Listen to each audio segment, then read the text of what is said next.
Class 10th में mean का मतलब होता है माध्य, है ना। कल आपने पढ़ा था। उसके आगे आपका मीन के 3 मेथड हैं। पहला मेथड है डायरेक्ट मेथड, दूसरा मेथड है अज्यूम मीन मेथड और चौथा है स्टेप डिवीज़न मेथड। हम बात करते हैं पहले मेथड की, कौन सा, डायरेक्ट मेथड, ठीक है। अब डायरेक्ट मेथड करने का क्या तरीका है, आपको एक इक्वेशन दी जाएगी, एक लिस्ट दी गई है, ठीक। ये आपके सामने एक लिस्ट दी गई है, आपको इसमें अब डायरेक्ट मेथड का यूज करना है। डायरेक्ट मेथड का यूज़ कैसे करोगी, इस टाइप के सारे सवाल में अगर आपको मीन निकालना तो आप डायरेक्ट मेथड निकालेंगे। 3 मेथड हैं, डायरेक्ट मेथड, अज्यूम मेथड और स्टेप डिवीज़न मेथड, ठीक है। अब डायरेक्ट मेथड में क्या करते हैं, सबसे पहले हम एक लिस्ट ले लेते हैं। आप ये एक लिस्ट बनाएंगे,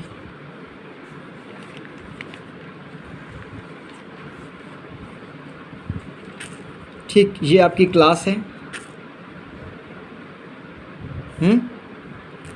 क्लास मार्क 10, 25, ये आपकी एक लिस्ट तैयार हो गई है ना। अब दूसरा,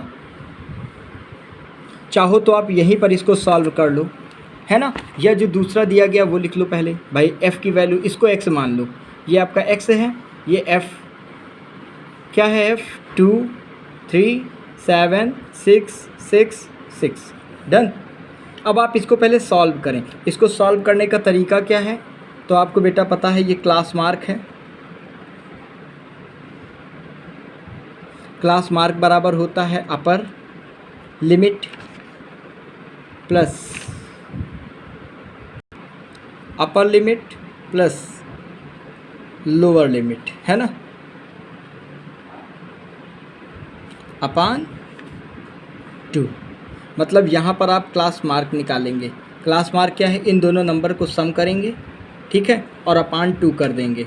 हम एक सॉल्व करते, इसको आप मान लें x डैश, ठीक है। अब क्या करेंगे, 10 + 25 अपान 2 हल करें। 10 25 35 अपान 2 मतलब 17.5। इसी प्रकार आप इनको ऐड करें और 2 से डिवाइड करें, क्या आ जाएगा, 32.5। इसको ऐड करें, 47.5, इसको ऐड करें, 62.5, ये भी आप ऐड करें और 2 से डिवाइड करें, 77.5, और उसके बाद आप 85 इसको ऐड करेंगे तो ये आ जाएगा 92.5। ये आपका आ गया। अब आप क्या करेंगे, fx निकालेंगे। क्या, fx आपका ये f है, ये x है, ये x नहीं रहा, ये x डैश बनकर ये आया कि नहीं आया। आपने यहाँ पर क्लास मार्क निकाला, ये लिस्ट आई। अब इन दोनों को आपस में मल्टीप्लाई करना, मतलब यहाँ पर आपका आएगा fx, डन। हल कर देंगे, मतलब क्या करेंगे, 2 × 17.5 मल्टीप्लाई करेंगे, लिख देंगे, ठीक है। इसी प्रकार इनको 3 × 32.5, 7 × 47.5 आपने किया। अब इनकी सबकी वैल्यू हल करके तो क्या है, 35, ठीक, 97.5, फिर 332.5। आप इनको अब क्या करेंगे, आप इसको टोटल कर लेंगे। क्या, ये नंबर टोटल, ये टोटल करने पर आपका, नहीं, ये आपको टोटल नहीं करना है, ठीक, ये टोटल करना है। क्या, f टोटल करना है, ठीक। आप f को टोटल कर लेंगे, ये टोटल करने पर कितना आया, 60, ये टोटल करने पर आपका 30 आया, ठीक है। चाहो तो यहाँ लिख दो टोटल 30, और आप इस नंबर को टोटल कर लेंगे। इसको जब आपने टोटल किया तो ये टोटल आपका कितना आया,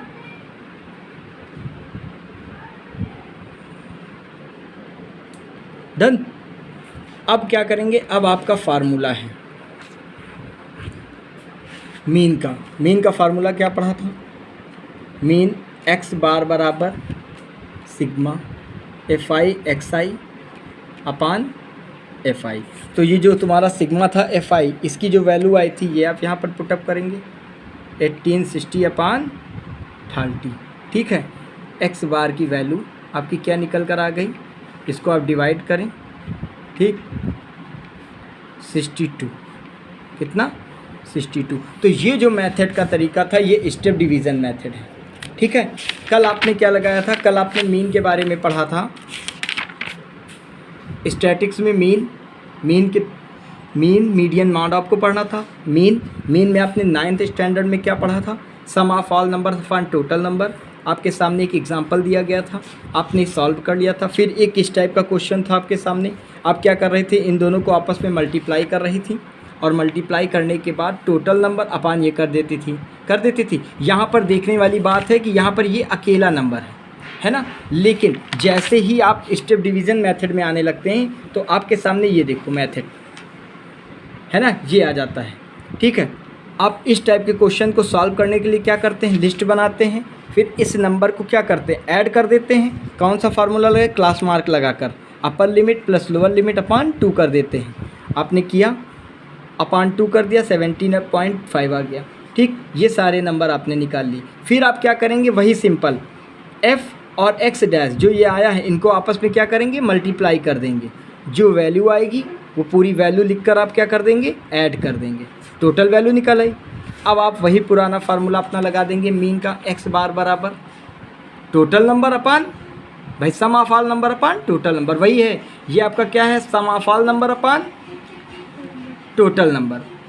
ठीक, और टोटल कर देंगे, आपका ये आ गया। तो ये इस टाइप के जितने भी सवाल हैं आपके स्टेप डिवीज़न मेथड। अब ये आपके सामने एक्सरसाइज 14.1 है। ये जितने भी सवाल हैं आपके, ठीक है, ये सारे आप स्टेप डिवीज़न मेथड से लगा सकते हैं। फिर आप इनको अज्यूम मेथड से भी लगा दें, ठीक है, इनको डायरेक्ट मेथड से भी लगा दें। ठीक है, तो आपने डायरेक्ट मेथड से आप इसको लगाएं। आपका सबसे इंपॉर्टेंट क्वेश्चन नंबर 7 है, क्वेश्चन नंबर 8 है और क्वेश्चन नंबर 9 है। ये 3 मोस्ट इंपॉर्टेंट।